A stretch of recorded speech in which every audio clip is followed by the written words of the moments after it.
Do you ever have the thought and say to yourself, you know something, I'd like to do that.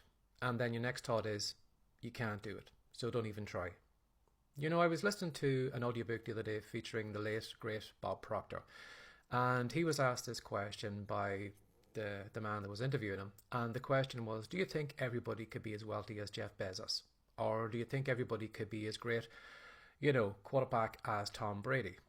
And Bob thought about it for a moment and he said, if you have the inclination to want to be like Jeff Bezos, there is a good chance you probably could be like Jeff Bezos. Or there is a good chance you could be like Tom Brady if you could see yourself, or even in a slight way, being a quarterback. And what he was kind of saying was, or the way I read it, was that if you have the feeling, even if it's a small feeling or an impulse to do that thing, that means that you have the skills and the talents to do that. Now, that doesn't mean that you can actually do it on day one. That probably means that you probably need to work hard on your skills, work hard on your talent, and actually be able to do that. But as he said, if you haven't got the inclination to have as much money as Jeff Bezos, you're never going to be able to do it.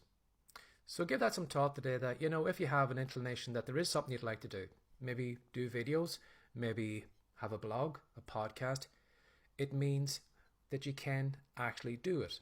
You mightn't believe that you can do it, but there is kind of hidden skills, talents in here that will allow you to actually go in that direction. And the reason that you actually want to go in that direction is because all that stuff is in here.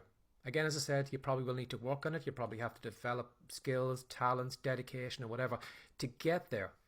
But if you have the inclination in your head right now that you would like to go in that direction, that is a good sign. And I would follow that. Because as Bob said, if that isn't actually there, well, that thing would never register for you. You would never want to do that thing. You wouldn't even think about it. But the fact that it's actually coming up again and again and again in your mind means that there is something hidden in there that would allow you to get down that route. Have a lovely day. Bye-bye.